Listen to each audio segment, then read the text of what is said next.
On today's Newsa-Cast, we're talking high school sports with Paul Lecker, who is bringing us the AppletonSportsPage.com website. Check it out if you haven't already. It's good old-fashioned sports coverage, just like the good old days in the newspaper. Tosh and I take an old look at new, and we play It's Forgotten and I'm Never Forgetting. Our throwback this week, it's a good one. The Gravedigger, number 93, Gilbert Brown. Now, let's get this show on the road. There's not much daily coverage of sports anymore. I mean, the TV stations don't even hardly do highlights anymore. There's a need for it, and I'm hoping I can fill that void.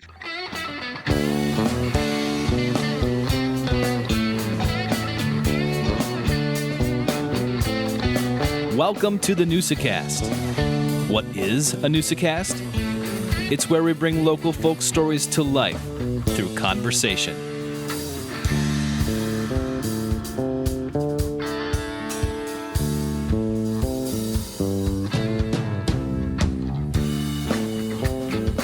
Hey, Newsa-Cast listeners, welcome to episode 11. We are reaching those almost teenage years of the podcast, and this week we're going to take a little closer look at our high school sports in the area. I think that's kind of exciting. It is, Tosh. That's kind of what, when you and I started this thing, we definitely wanted to put a little focus on high school athletics, high school sports, and we do that in this episode, talking a lot of FVA, talking football, talking volleyball, talking golf. We're talking all sports. Yeah, I think it'll be good. You know, we have Paul Lecker, who started the Marshfield sports in that area and has been doing that for a number of years. And he's transitioning to include the Fox Valley now. So we have the three Appleton high schools plus FVL and Xavier on his Appleton sports page. So we're going to really talk to him. He's been seeing a lot and talking to a lot of ADs and kind of going through the process of trying to do some coverage again for local sports. Yeah, you know, we talk about it a little bit in the interview, but you and I grew up in an era, hey, you know, we got the sports page. That's how we got our sports. Yeah. Either you get it on the news, but we certainly always read the newspaper, whether it was the Journal Sentinel or the Post Crescent. And Paul, we've been friends with Paul for a long time, and he grew up that same way, and he's been in the newspaper business pretty much his whole working life. Obviously the state of newspapers right now, it's tough to keep a job. So he carved a niche for himself and has been really successful in Marshfield. His wife Stacy is a school teacher in Marshfield, so they live there. And Paul covers sports in Marshfield and is very successful. So people go to his website just like they used to go to a newspaper, and it's written in that same style. There's box scores and stats and all of that. It's quite awesome, to be honest with you. Yeah, no, I remember growing up and, you know, you look at the local sports and you have a local section of sports. And, you know, that's, you know, like they say, the sports page is in the middle because it's the most important part. That's right. You got it. Everything else protects it. Yep. So I'm excited about that. I know we've talked about it. We really want to get back and start looking at these high schools and highlight some of these amazing athletes we have in our area that are doing some great things on the field and off the field for that matter, and schooling as well. We got some great academic all-stars in this area as well. So to highlight that and to get a little closer look at that, I'm excited about this episode.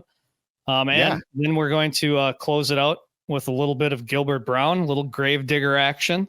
Number 93. Of course, he was, he played here in the 90s. Obviously, everybody's going to remember Gilbert Brown, nose tackle for the Packers, number 93. He'd plug that hole in the Holmgren era, you know, and have Reggie White off to one side. And obviously the offense led by Brett Favre. Those were some great years in the 90s. And he was a lot of fun to watch. And we were fortunate in 2007 to have him at the Red Smith Banquet. And he was exactly what you'd expect. Big old number 93. He was a hoot. Yeah, this should be a good episode. But before we get there, we got to talk little local sports ourselves. And we had some big games and some upsets this week. I think the biggest one in my mind is the Kaukauna coming out and taking care of Nina, which Kaukauna is a great team. But, you know, Nina is one of those traditionally strong teams in the FVA. and Kakana came out and played. Yeah, they really did. Kakana is playing really good ball this year. You know, I don't know, Tosh, what if it speaks to. I don't know if overall that the talent maybe is down just a little bit in the FVA. I'm not sure, or maybe it's just maybe they've just evened out a little bit. Yeah, well, exactly. Talent's up all around. Very well could be. You know, high school sports is kind of weird. You have those ebbs and flows. You lose some seniors, but maybe you have some juniors that are talented coming up, or you have some guys getting experience, and it takes a couple of years. So yeah, it's exciting. You know, there's some good teams in the FVA. I mean, you really truly have one of the best teams to not win a game in the FVA right now in Fond du Lac.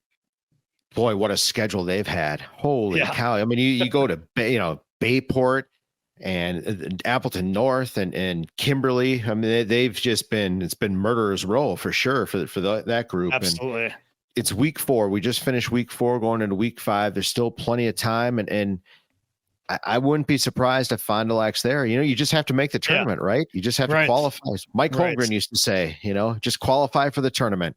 Right. Anything can happen. So they're playing. They're playing well. Yeah. They really, truly are. It doesn't show in the record, but they're playing well. And you have Appleton North playing well right now as well. And Kimberly for that matter. I mean, Kimberly's still, you know, you can't knock Kimberly. They're still the top dog until somebody knocks them off the podium. Right. So they're right there. That could be you can't count them out. It could be a huge game at the end of the season with Kimberly and North playing each other.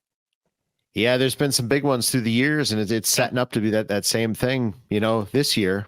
We'll see what happens. It's exciting. I mean, if nothing else, high school, and we've said this now for the last couple of weeks, if you see lights on a Friday night on a football field, stop and watch the game, because it's probably going to be one heck of a game, whether you're up in Freedom or whether you're in Menasha, FVL, Appleton North, wherever. All these teams are competitive games. They're great high school football games. Yeah, and we haven't even talked about the two other Appleton teams, Xavier and FVL, both playing extremely well as at this time as well. So yeah, there's a lot of good teams, and you know, we're talking football here, but we're also leaving out volleyball. Well, we have two of the top teams in the state in our area with girls volleyball. With Xavier girls are just dominating right now. FVL girls are playing some great ball as well. And you have on the other side of the boys, Appleton North, just a really good program as well. So we're going to hear a little bit about that in the episode with Paul and his Appleton Sports page as well. Yeah, Paul does a nice job covering volleyball. You're right. It's there's some great teams around here. I mean, that's another sport that surprises me a little bit, because I feel like that sport just came out of nowhere. But you know, for the last half dozen years, the gym is packed, that the teams are getting better. I mean, heck, in college, Tosh, they had 95,000 the other day down in Nebraska for the women's volleyball. That's nuts, isn't it? Imagine the girls Badgers doing that as well. The women's Badgers team. That would be incredible. Yeah, they could fill Camp Randall, I think, doing that. Absolutely. It'd be cool to see. So, and you know, I guess one thing we got to talk about, Joe, since we're here in Appleton, just very short distance from Green Bay, is Green Bay's performance week 1. Yeah, it's always nice to beat the Bears, right? Yeah, you know, Bear week. I don't want to get overexcited, considering it is the Bears and the Bears still suck. But the Packers really put together an impressive game plan. They executed. You know, I don't necessarily think it was anything flashy, but they executed on all levels of play, and they had a solid game plan. They made big plays when they needed to, both offense and defense. Absolutely. You know, like most football games, whether you're talking college or whether you're talking pros, the game's won in the trenches, and that's, I mean, the Packers offensive line, I thought played really, really well. Absolutely. Right. And the defensive line just had constant pressure, and that's a formula for success. That'll never change in football. If you can win in the trenches, I think you've got a good shot to win every Sunday, every Saturday, every Friday. Well, So it's nice that people have some excitement right now with Yes. the Packers. Yeah, you've got the Packers, the Brewers. I mean, it's a heck of a Right. time here to be a Wisconsinite. Maybe Yeah, absolutely. the Badgers, maybe not so much, but it's There's some growing pains. Again, I don't think it's time to get too excited on the other side of it. right, right. They have a lot of changes, but I guess we'll see once the Big Ten starts and see what they can do out in that West Conference, West side of the conference, I should say. Nope, exactly. Is that legends or leaders? I don't know. That's a good point. I forgot about that. Anything else new happening, Joe? No, Tosh, we're just plugging along. It's football season. Just reffing a lot of games, enjoying the Packer game, and we're just fall is here. It's getting darker a little bit earlier, and it's we're plugging along, Tosh. We're plugging along. Absolutely, yeah. It's an exciting time. We always say it's an exciting time, but you got football now. You got college football. You got high school sports. So you were talking about sports going on almost every single day of the week that you can find something.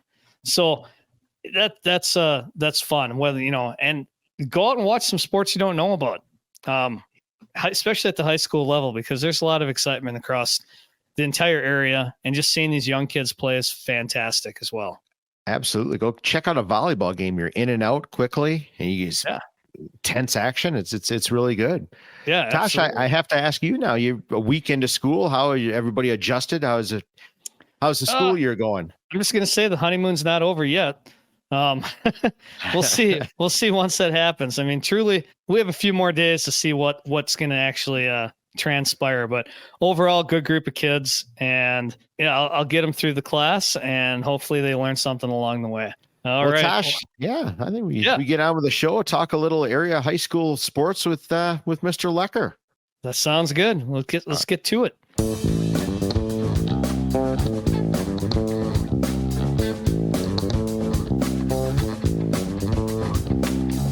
All right, Newsa-Cast listeners, here's that segment that we take a look at history and see what's going on in the nation, in Wisconsin, even in our neck of the woods here at Northeastern Wisconsin. So you ready for this one, Joe? I am ready for this one, Tosh. I was kind of surprised at mine, to be honest with you. Oh, well, go ahead then. Well, when you think of what is the oldest city in Wisconsin, what comes to your mind? I instantly went to the southern part of the state. I did too. I was thinking Dodge City or something like that. Yeah, well, I thought very similar, but in fact, it's good old Green Bay, Wisconsin. Oh, is the oldest city in Wisconsin. I did not know that. No.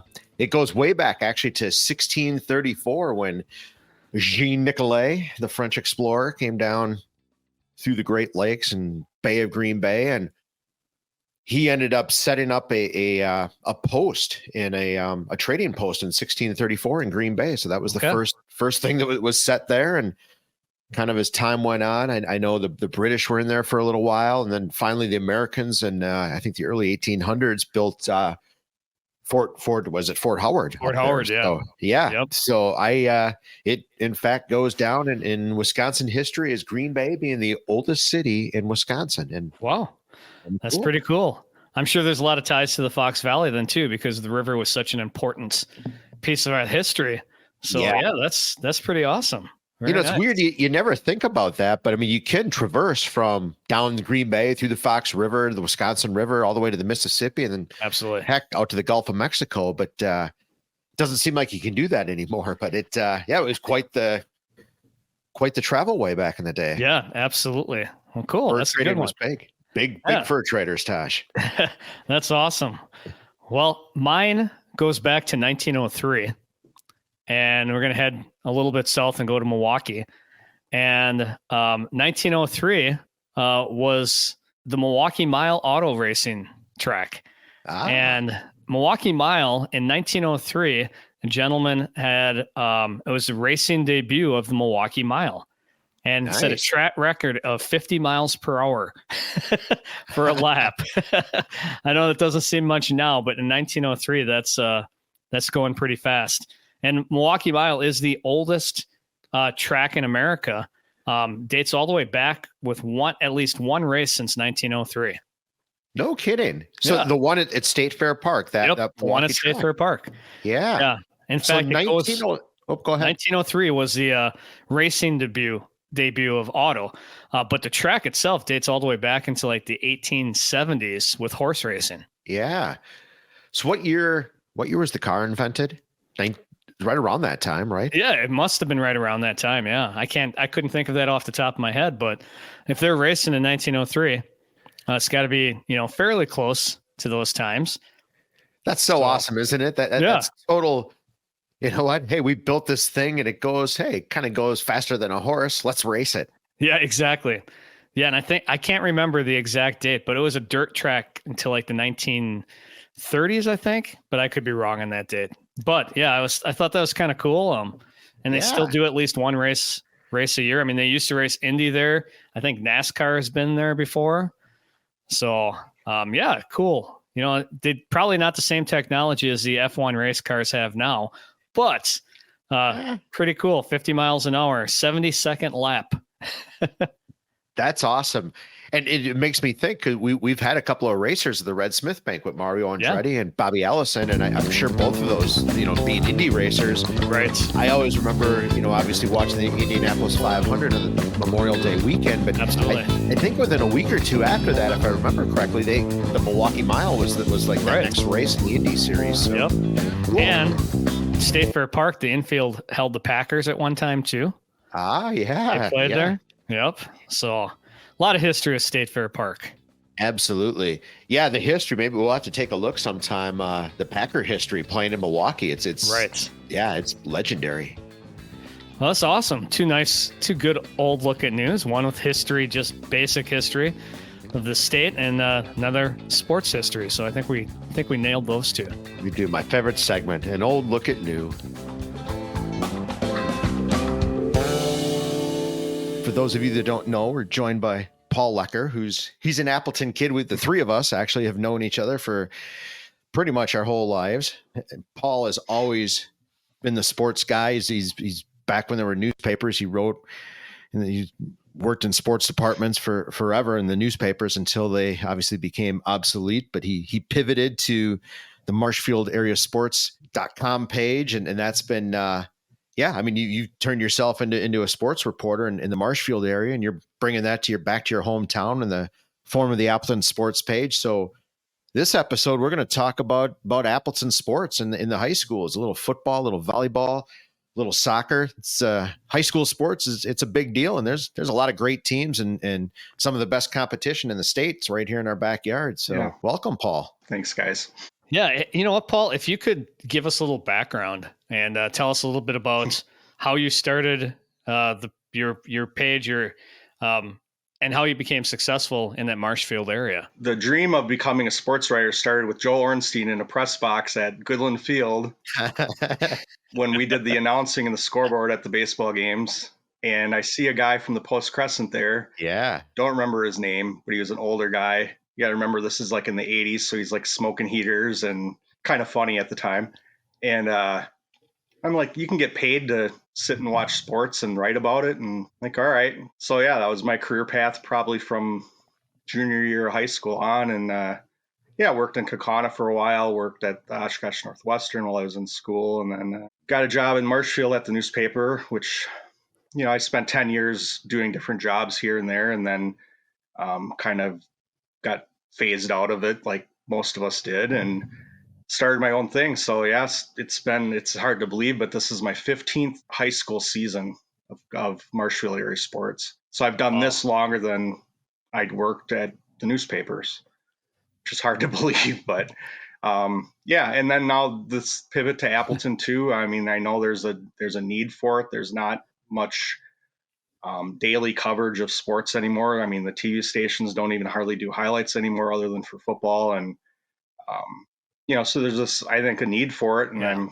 hoping I can fill that void for the people in Appleton. We were talking before about what you've done in Marshfield. I mean, you've literally replaced, anybody our age, even a little bit younger than us, remembers the newspaper. I mean, you woke up in the morning, you read the newspaper or whatever. That's just how you looked at a box score. And this generation doesn't do that as much anymore. But I think people still crave that, and they certainly do in Marshfield. It's taken a couple of years to build that up, but people use that now. I mean, there's actual articles of the games, a good old fashioned article of a Friday night football game, a Tuesday night volleyball game, whatever it is. It's good stuff with good stats. Yeah, thanks. Yeah, and that's I think that thing that people miss.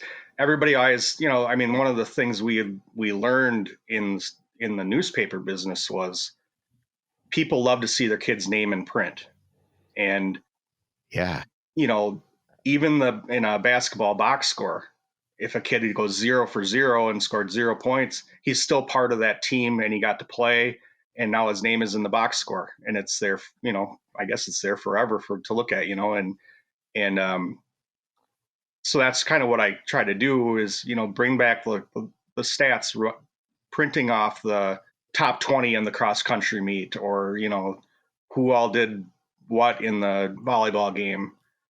You guys were both backup running backs, in the box score. If you got the 2 for 6 next to your name, I mean, hey, you made the box score, and yeah, people like it, and it has taken off here, and I'm pretty happy that it's been pretty accepted now, and then people know where to go to, because they're not going to get it anywhere else. Right. I mean, newspapers are a thing of the past, so it's absolutely, and we'll have all the links in the description and on our social pages, and it's just Appleton Sports page. It's easily found, so check it out for sure. But with that said, let's start with football. I guess. I mean, what's your overall take on the Appleton teams? What we can get into each individual team, but just kind of overall view. What's your take? I've gotten a chance to see Appleton North, Appleton East, and Xavier in person so far. I was pretty impressed by Xavier. I saw them this past week. They had a tough game with Wrightstown, and then they kind of just buried them in the end. They wore them down. They have, I would say, 3 really good running backs that they kind of shuttle in, and their quarterback can run the ball. Looking ahead at their schedule, I'd be surprised if they lost the rest of the year. They're going to have 2 or 3 games that they'll be challenged, I'm sure, but just by seeing them, I think they're really deep and pretty good. Appleton North is going to learn really how good they are in the next couple of weeks when they play Neenah and Kaukauna. They haven't, they were challenged by Fond du Lac, but they had a big early lead on them last week. And then Fond du Lac caught up, but they held on. Otherwise, they haven't really been challenged by anybody that's very good. So if they want to be 8-0 going into that Kimberly game the last week, they're going to obviously they have to win all their games, but Neenah and Kaukauna, I think, are going to be their toughest ones on the way. Yes. Yeah, that was a good game this week. I mean, surprising game. Kaukauna, I mean, just came out and kind of handed it to Neenah, which was a big surprise. I thought, looking at the teams and looking at the first few weeks, the way Neenah was playing, they're a decent team. I know they lost a couple guys to injuries, and I know their starting quarterback isn't playing yet. I know he's hurt as well, but they're still a good team. Mm-hmm. And I got to see them they played Appleton East 2 weeks ago, and for being a team that was ranked, I didn't think they played up to that. They were ranked, I think, 8th in the state, and but like you said, they had a lot of injuries, and quarterback's usually your best athlete, and if they don't have him on the field yet, they're going to struggle. Kaukauna, I heard this isn't a surprise that they were going to be, they're going to challenge Appleton North and Kimberly this year, because neither of those teams are maybe as outstanding as they usually are. They're very good, but they're not maybe the 6-time state champion Kimberly teams that we've seen in the past. And you saw that last time. Fond du Lac almost knocked them off. And you guys both speak to it, I think, overall. So we're recording this as week 4 ends. We're approaching the halfway point of the high school season. To me, I mean, in my opinion, and I think you guys are kind of speaking to the same thing. It's a very wide open FVA. There's not a dominant team. I mean, there's not a Kimberly like you've seen in the past that's just going to win, or it's going to be Kimberly Bayport. You're not seeing that. I think the level is maybe down slightly in the FVA's level of play, skill of play, whatever you want to call it. But that opens up the Kaukaunas, the Neenahs, the Kimberleys, the Norths. All of those teams are in play, and they can make a run in the playoffs. Any one of those Yeah. teams. Yeah, you don't know. You don't know Yeah. because Bayport lost their first 2 games. I mean, maybe some of the Right. stronger teams are in the South this year. You don't know till the end, I guess. But Fond du Lac hasn't won a game yet. yeah, look who they played. Yeah. Yeah, I know. I say they might be the best Yeah. Right. team in the state that hasn't won a game. I mean, easily the best team. To be 0-4. They've played some tough comp. Right. They played Mukwonago, I think, and I don't know if they played Arrowhead. I don't remember what their one game was, but yeah, and then they took North and Kimberly right to the end, and from what I saw, Right. probably should have won both of them. Yeah, but they didn't. Yeah. You know what? You can say what you want about Kimberly though, but until somebody Right. knocks them off, Right. they're still the top peg. They deserve it. I mean, Right. And teams have come close over the last few years, and Kimberly always just seems to find a way in those last couple minutes to pull it out. It's incredible. They really do. They really do. And we have a half a season. We have another 5 games for these teams to ramp up, get healthy. I mean, you're right with Nina. I don't think Nina's playing their best ball right now. I think if they can get healthy, I don't know what the status is on their injured players, but they're certainly competitive and most times the better team right now. You add a couple of studs on that team and look out. Right. It should be fun. Yeah. I mean, and I look at like even Fox Valley Lutheran now, 3-1. Their only loss was to Xavier, and they got it handed to them pretty good. But that might not be in the end. They both could end up 8-1. I mean, it's you don't know. True. They look good. That conference is pretty tough. I mean, Little Chute, Wrightstown, Luxembourg, I think is pretty decent too. So they're all off to a decent start. So yeah, that conference, Northeastern Conference, is going to be a real dogfight. I think of those 3 conferences. That's the one I kind of have my eye on these next few weeks. That conference was a conference that every team went to playoffs last year. Yeah. I mean, and they made deep runs. And we had Coach Yeager, and Coach Yeager said, he said that every team lost a lot of high quality skills seniors. So he was this kind of, you have to fill those spaces in. And when you lose those types of players, somebody has to step up. And the team that has those players step up is going to be tough to beat in that conference. Right. But every single game is a grind in that conference. There's no weeks off. Mm-hmm. Yeah, it seems like it. I saw like, was it Seymour that was winless and they won last night? And so I mean, it's like, you never know. But Fox Valley looks like their quarterback, pretty talented guy. Yeah, Hygis. Yep. Mm-hmm. He's a good player. Absolutely. Yeah. He had 6 touchdowns, I believe, this last game. So 3 running, 3 passing. Yeah. A couple of them were long ones. So pretty exciting team, it sounds like. High school football, you got to love it. Friday Night Lights. Yeah. Well, as much as we love football, I know there are other sports out there and we love those equally as much. And volleyball has become like a pretty last several years that sport has really gained popularity. It's really, really competitive. And again, some of the best teams in the state are up here and one right off the bat, Appleton North, both boys and girls are top team in the state. Right. Yeah. Appleton North girls are ranked 3rd in Division I and the boys are ranked 2nd. You got Xavier in Division II is ranked 1st and Fox Valley is ranked 3rd. So that's a lot of powerhouses just in the city of Appleton. And Xavier is defending state champ in Division II for girls. And they won another tournament this past weekend in Kettle Moraine against, a number of Division I schools are there. They're really good. They don't hardly even lose a set. They just kill everybody. They got 4 or 5 different girls that are hitting the ball. And I mean, they kind of at this point of the year look unstoppable. I mean, granted there's almost 2 months left, but they look pretty bound to get to Green Bay again.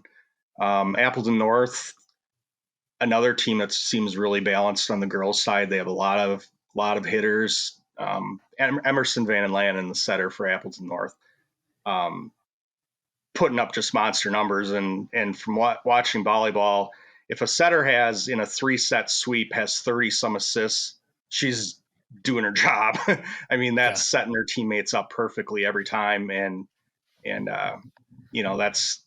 they look like they're on a roll too. The boys had a big tournament this weekend, Fox Valley Association tournament in Kimberly. Appleton North and Kimberly both have strong teams ranked in the top 5 in the state.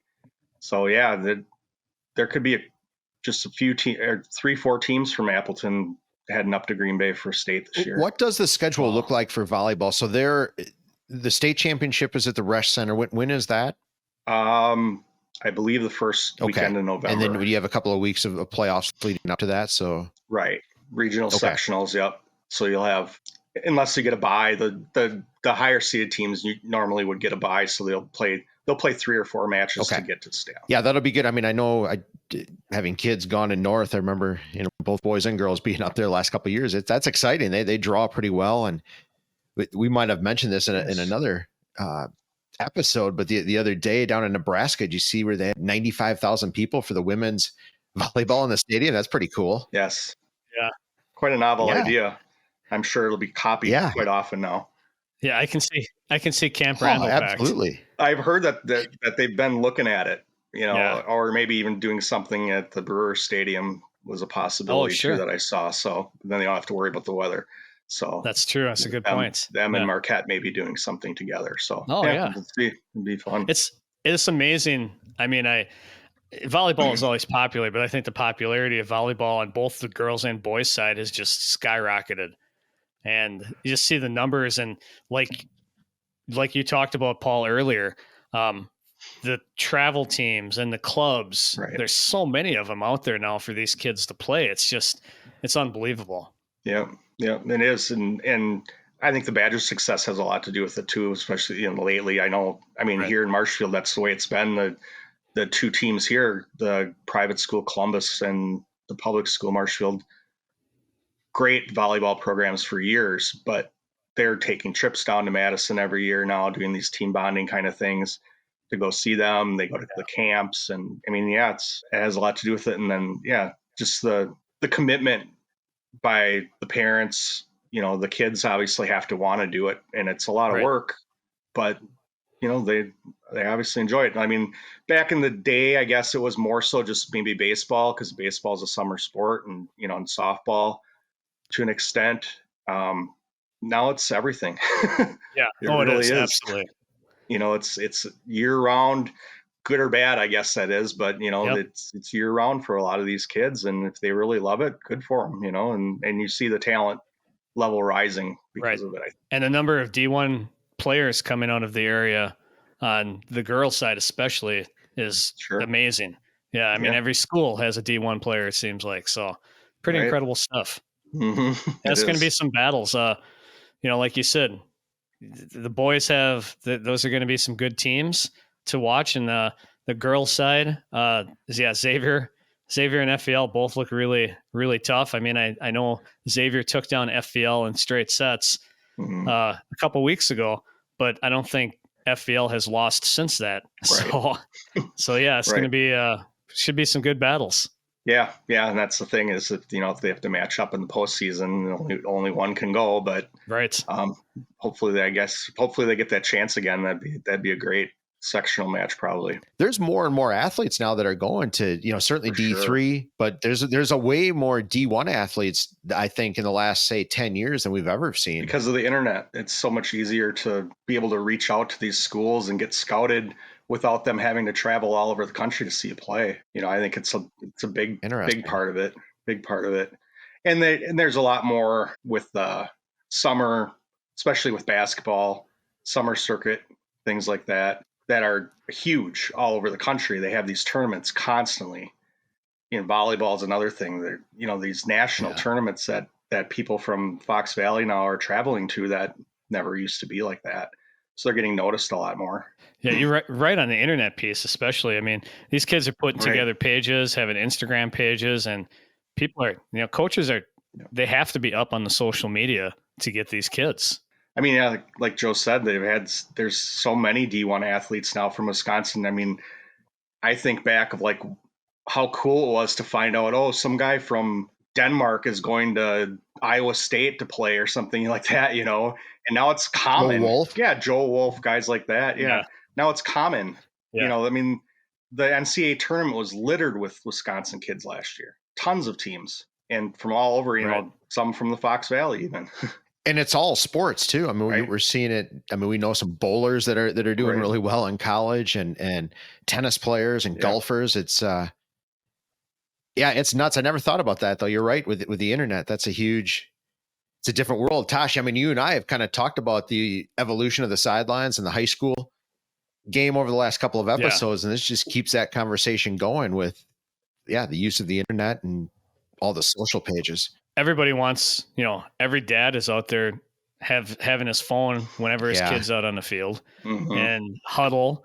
And, for hockey, we have Live Barn and we have all these different programs now where you can edit yourself out. It's super easy to put together a hype reel For sure. to get out to colleges, which is fantastic for the kids. I mean, it's absolutely and it's making one of the funniest things I heard from a kid that did just that. He went on to play D1 football, and he had one of the most amazing plays I've ever seen in high school football. It was a hurdle, illegal, had to throw the flag, but it's the most athletic play you've ever seen. And I've gotten to know him over the years. And I said, yeah, it kills me to throw that flag. And he said, well, you know what? I used that clip in my highlight film. He said, the only suggestion I have for you is, could you just wait on holding the flag? Because it doesn't look good on the clip when you're hurdling and there's a flag going up in the air. But they were that play probably happened 4 years ago, and they were conscious of it then and using it. I thought that was pretty interesting. Yeah, it's really happened a lot. Like Eric was saying, with the internet, it's changed. I mean, obviously it's changed life in general, but with the scouting, how much easier it is and how you get people's attention with those highlight reels, and then they maybe send somebody to come watch, or they pay someone locally to go watch for them or whatever. And yeah, like I said, I mean, guys are going all over the place from Wisconsin to play every sport. I mean, we know a person, their daughter is playing golf at Montana, of all places. Yes. I mean, how does that happen? Yeah. And I think it's easier for these kids to move between levels too now. You have kids moving from, D3 to D2 and D2 to D1. I know there's an athlete from FVL who's a captain of the D1 team he's on now, but started out playing D2 in Minnesota. Yeah, you see Ryan Ramchek from Stevens Point, who he played at UW Stevens Point. He wasn't a big recruit out of college. 2 years there, and everybody's like, you should be playing Big Ten. And now he's the first round pick and one of the highest paid linemen in the league. So, I mean, yeah, it happens. Yeah, those are great stories, aren't they? And we're seeing them more and more. It's pretty cool to see. Yeah, I mean, I'm fortunate enough in the Wisconsin Valley to have seen, him, Vince Beagle, when he was at Wisconsin Rapids, who went to play for the Badgers and played in the NFL for a while. Those guys are beasts. Right. I mean, things have changed over the last few years. They really have. These players are so much bigger, and they train a lot differently now, and when these kids have these 6'4" frames and they're 17, 16 years old, they maybe see the potential in what they can do, and they work for it now. So it's pretty cool to see. Yeah. Well, as we move around the sports horn, little footy, how are we looking in the soccer world? Well, I haven't gotten a chance to see any of the local teams yet, but just from what I've been seeing, Xavier has a really good boys soccer team too. They're 6-1. The conference play just started, so they played a few of the public schools. I believe they beat Appleton East. And Fox Valley Lutheran is undefeated in their conference so far. The Fox Valley Association right now looks wide open, and there's only one team that hasn't lost or tied yet. And they've only played 3 games, so they're kind of beating each other up already. Hortonville is 6-0-2 heading into this next week. So I did get a chance to see them play a little bit. They played in Marshfield, the opening game of the season. And I mean, it's soccer, right. It's hard to tell, but they look fast. They look big. That's another sport as well, where the club teams play such a huge part. I remember when my son Cooper played for Appleton North a couple of years ago, and as him and there were a bunch of teammates that played on club teams together, and that makes a huge difference. And it sounds like maybe Hortonville might be in that situation where you get a couple of those kids playing together, and it's tough to handle that at the high school level. The play is the club level is so much better than the high school level play, that those kids usually can pretty much dominate a game, and you get a few of them together and you can start rattling off wins in the FVA. Right. Yeah. That cohesion that they build is very important in soccer. It really is. They I don't know the intricacies of that game real well, but you can tell when a team is a well-oiled machine, they're tough to take down. Like most of these sports, just and especially though in soccer, if you can handle the ball and touch the ball, it'd be similar to basketball and lacrosse. If your ball skills are above average, you can pretty much dominate at the high school level. Yeah. So that FVA race looks pretty tough. I mean, nobody's really stood out so far, so we'll have to see what happens, I guess. They play 2 games a week, and season ends quick. It really does. It does. It flies by. I mean, once school starts, you think football, they got 3 games in already before school starts, and pretty soon we're bundling up, going to those October games. We cherish these September and September nights, but I tell you, I was lucky to work some Thursday and Friday night games here the last couple of weeks, and you could not ask, other than one night, you could not ask for better weather. It's just perfect. Yeah. No thunderstorms this year. We had just one Friday night we did, but otherwise it's been beautiful. Anything else? What else are we missing in the FVA? Looks like Kaukauna girls golf is running away with things. They're pretty much hammering everybody. That season's almost done already, believe it or not. There's, I think, only 2 weeks left before regionals and sectionals. So state is, I want to say, October 7th in that week. So that's coming up quick.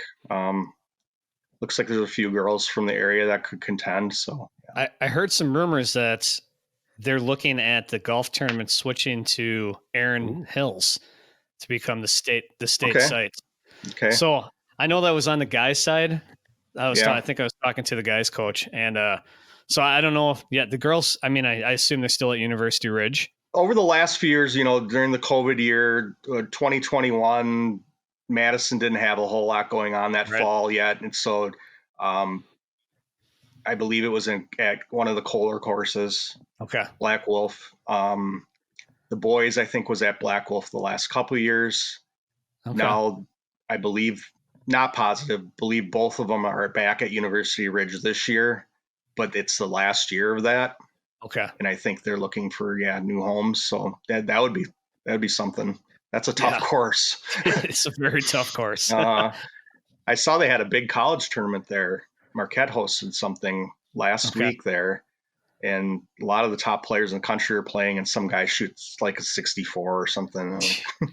It's incredible. The Barstool foreplay guys, which is the golf guys, they came up to Wisconsin. They were talking about Wisconsin has 5 or 6 of the top 50 public courses in the U.S. It's unbelievable, isn't it? Yeah, and that's probably not counting Century yet, which will probably get on that list soon. That place is just unbelievable now.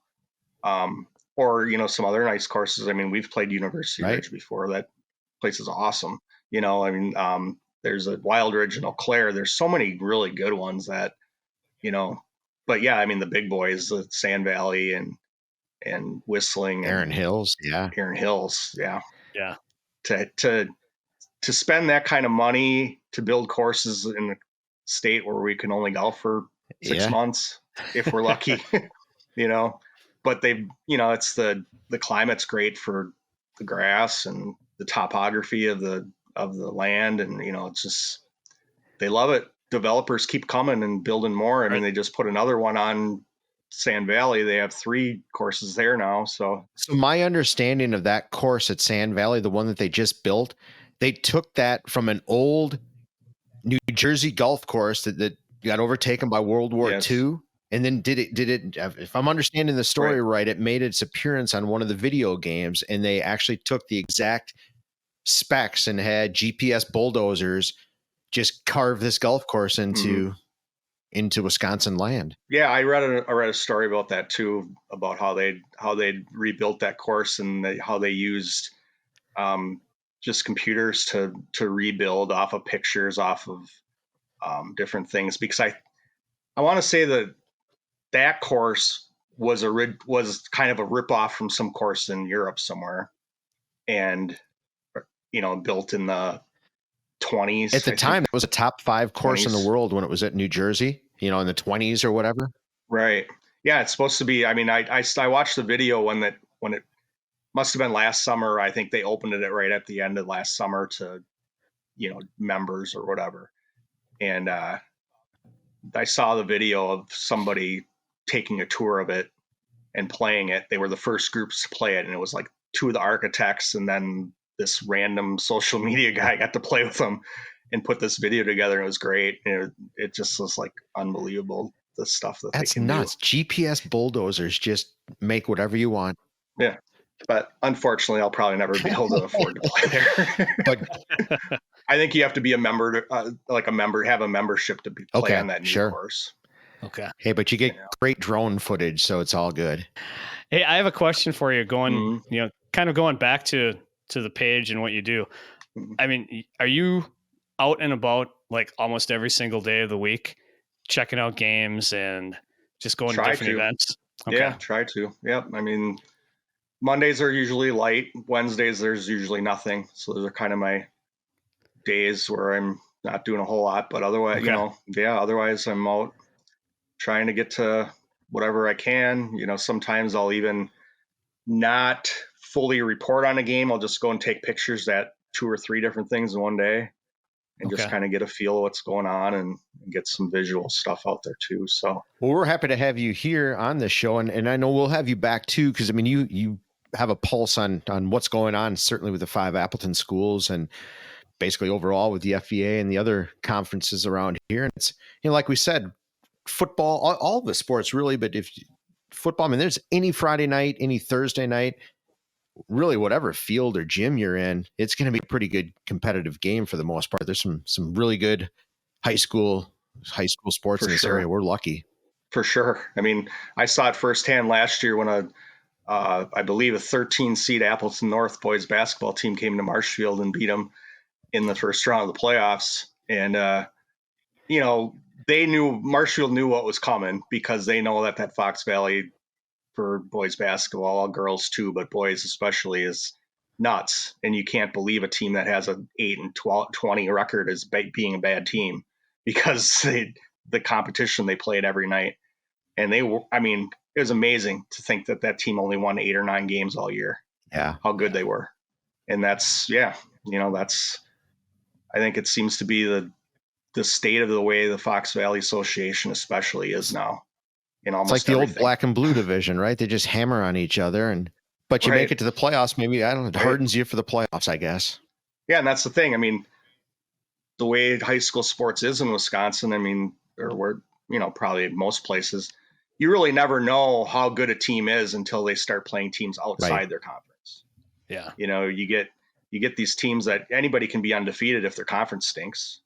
If they're the best of the worst teams, you always get these in football, it's an example of these 4-3 conference teams that make playoffs and then they lose by 50 points the first game. Well, they're just the best of the worst teams, right? That ended up making the playoffs. Best of the worst. What does that get you? Right. Yeah. But once they start playing each other and you see, wow, that conference must be really good if their 9th place team out of 10 can come and beat a conference champion, and that's the way it's looking for.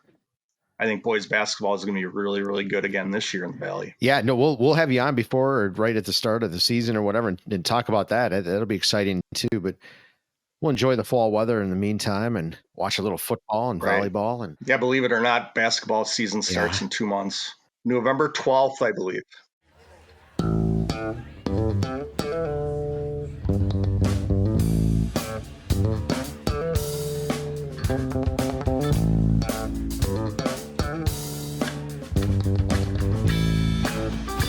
Well, thank you so much. Oh yeah, you bet. I think the biggest thanks for bringing your page to Appleton.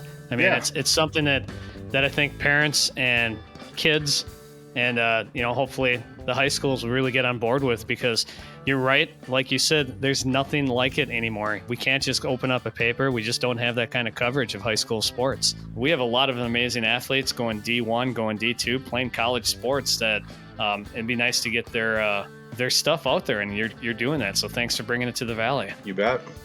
I'm glad to do it, and look forward to this great school year, and football playoffs are coming. Absolutely. Well, Leck, it was a pleasure as always, and we'll have you, like I said, we'll have you on again, talk a little playoff football, a little basketball preview, and in the meantime, everybody, Appleton Sports page, and we'll have all the links in the description, and Appreciate it, Joe. you get the best coverage there is. All right, thanks.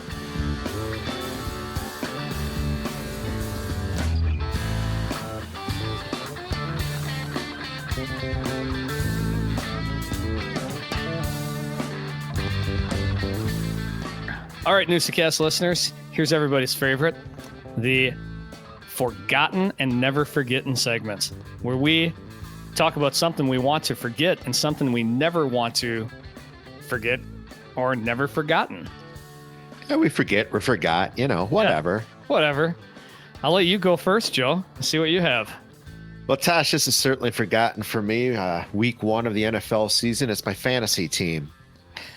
Son of a gun, I tell you what, I think it's fantasy. I have no hope. My team can't score. It's a long season, Tosh. It's a long season. I really don't know why I play this game. I've played it for a long time, and it's just frustrating every single year. So it's definitely forgotten week 1 right off the bat, my fantasy team. Oh, man. Yeah, I haven't played fantasy for a long time.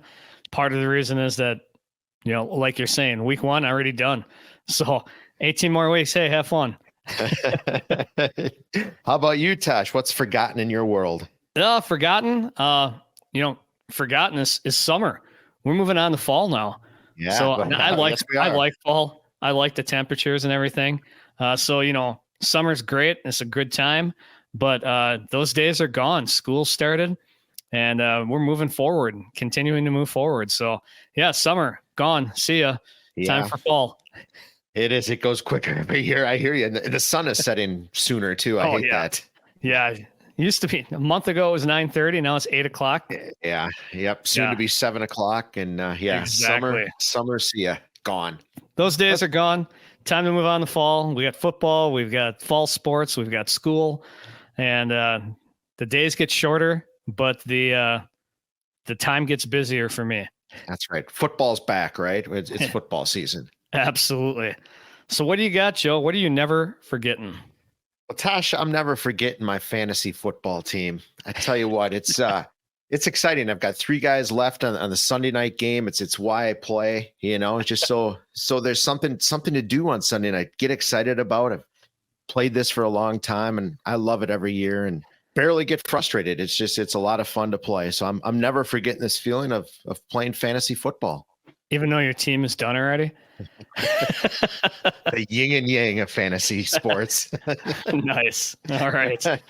Well, so this week, my never forgotten is 9/11. I mean, taking a historical look at that. I mean, that I remember it was my second year of teaching and Einstein Middle School, and pulling a TV on a cart. We don't do that anymore. Pulling a TV on a cart into a room, and actually sitting with my 8th graders and seeing the second tower get hit. I think about all the men and women who lost their lives in the towers, and all of the firemen and policemen and first responders who also, perished during that event. We can't forget that. Absolutely not. And we never will as a country. I'm sure all of us who were alive during that time know exactly where we were. Yeah, 100%. First of all, what a very appropriate, never forgetting. I mean, absolutely. I'm never going to forget that either. So it was your second year teaching. You were teaching. I was teaching middle school at Einstein Middle School. Yeah. Yeah. Wow. Because I remember that day too. Getting the news. Actually, I was listening to the Fan up in Green Bay. Rookie was still on there, and I remember them thinking it was a small plane. Mm-hmm. That they didn't know what was going on, obviously, and Wow, that's something. So how long were the kids in the classroom then? What was your day like Oh that man, day? things kind of came to a standstill. I mean, somebody came in and said the tower was hit, and we put it on TV and we sat and watched. And we really didn't do a lot. At some point, we had to get back to doing some teaching. We had teams back then, so we rotated through our classes, and we just kind of stuck in our classes and talked about what was going on and stuff. And it was a surreal moment for sure. I remember listening to, talk radio shortly after that, they compared it to Pearl Harbor as far as just monumental events in somebody's life. Remember where you are, JFK assassination, that type of thing. That's no different for us. So you're absolutely right. I feel like I remember every second of that day almost. Right.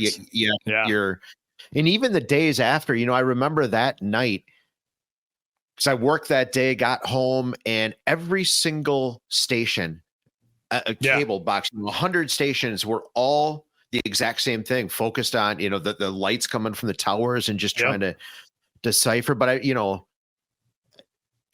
guess it makes you realize that only a few companies actually own these stations. So, the Food Network was whatever on ABC, and the Comedy Channel was on whatever. But yeah, that was something else. I mean, we as Americans, certainly it was a different feeling then. We really all bonded and one for all for one, for sure, during that time.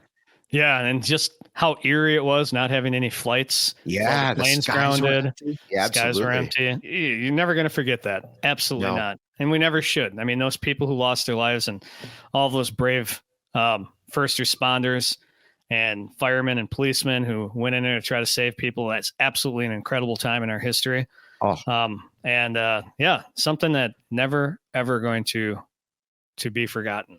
No, absolutely. A great one, Tosh. That was epic for sure. So great memory. And if you haven't seen any of the documentaries on 9/11, there's some fantastic ones out there on that day. So, well, I love it, Tosh. Thank you for bringing that up. Thank you for remembering. We're certainly never going to forget.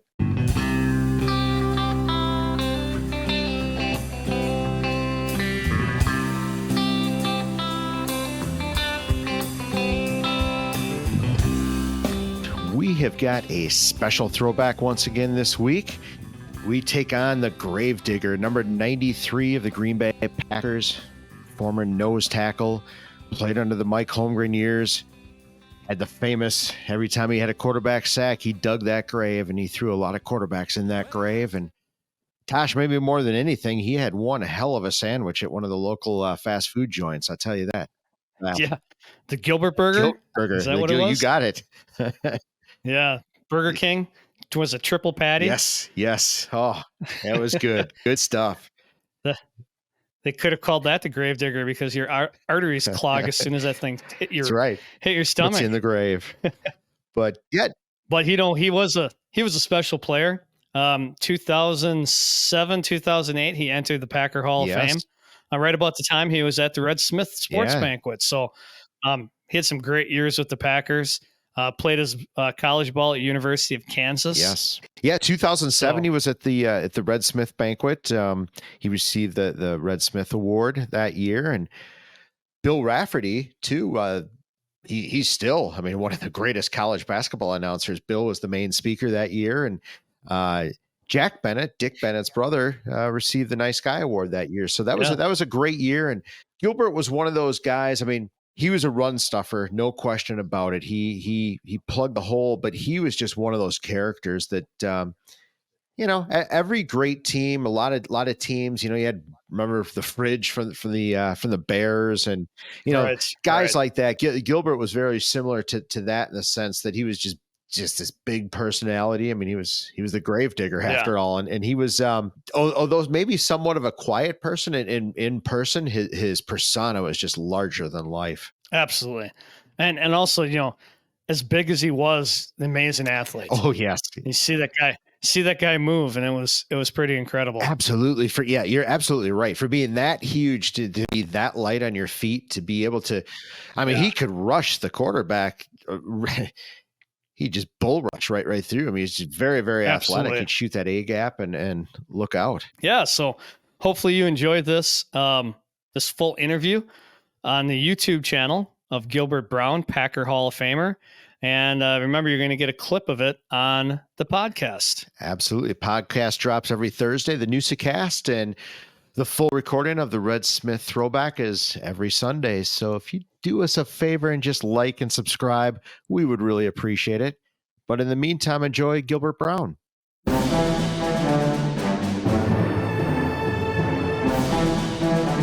Red Smith Sports Awards. Banquet Throwback.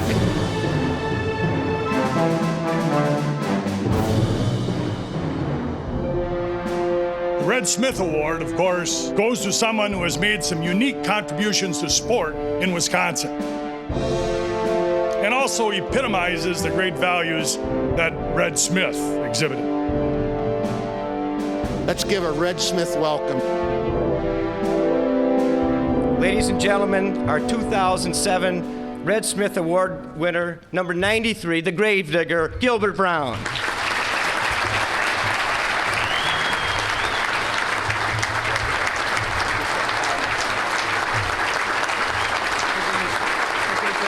I don't want to fumble this time. All right, sit down. I gotta fix this mic. A lot of short people was up here. Let me fix this thing. Anyway, first of all, I want to thank the big man upstairs, because without him, there's nothing possible. I want to thank the Green Bay Packers for giving me a chance to play football, because without them, I wouldn't be standing up here. I want to say I got to the team in '93, and Lee Rimmel still looks the same.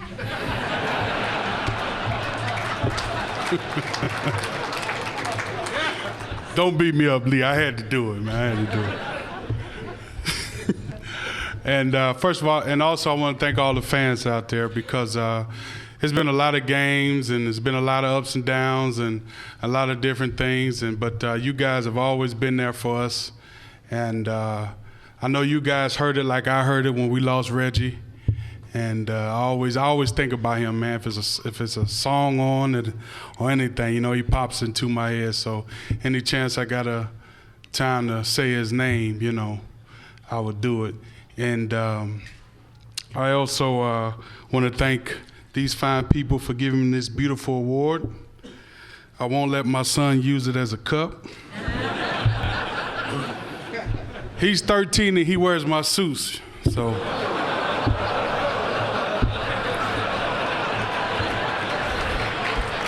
Just to let y'all know, you know. And, but again, I want to thank you. I want to congratulate all you young people. And I got something to say to you young people. There's a lot of things in this world that you can do, but there's one thing that I want you guys to remember is always do not take things for granted. I mean, I lost my father. He was 48, and I was 19, I believe.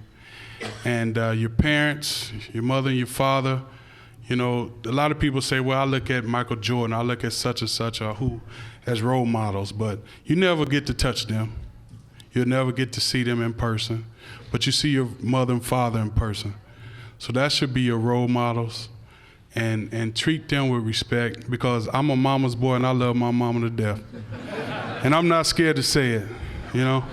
So thank you guys, and thank you for this beautiful, beautiful award, and God bless you guys.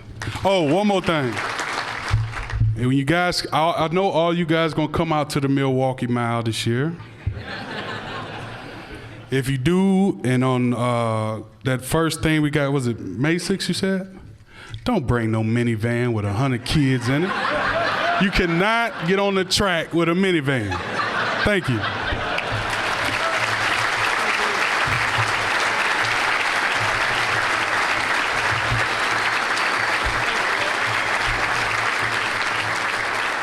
Thank you once again for tuning in. Remember, tell your friends, tell your family, tell your coworkers about this podcast so we can continue to grow. You know, our biggest goal here is to basically bring awareness to youth sports. One of the big goals is bring awareness to youth sports. And, you know, this episode was all about youth sports. Yes, high school, youth sports, absolutely. And just like Tosh said, please, please, please like, subscribe, share, tell a friend about it. go on our YouTube page, check out a podcast. It helps. It highlights really, really good stories on youth sports and in our area. And that's really just at the end of the day, that's what we want to do, bring these stories to you. So let's share the word. Absolutely. Get it out there. Let some people know about this. And if you like this, continue to tune in and check out Spotify, check out iTunes, wherever you get your podcasts, check out YouTube, and be ready for next week. We have another great episode for you that'll be coming out at the end of the week. We just thank you for continuing to tune in. Yeah, thank you guys.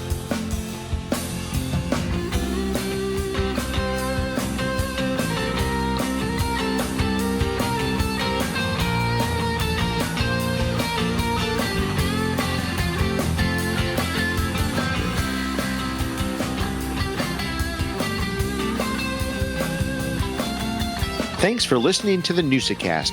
We appreciate your support. If you haven't yet subscribed, please do so and tell a friend.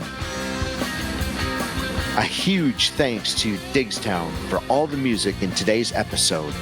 Catch a gig or find them on Spotify.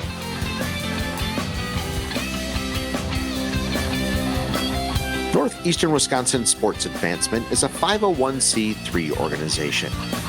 Our mission is to raise money, provide support, and create awareness for youth sports organizations in northeastern Wisconsin. We do this primarily through the Red Smith Sports Award Banquet and the Newsa-Cast. Each year, we give back to the community through 3 initiatives: the Every Kid Plays, the Gives Back Initiative, and scholarships to student athletes.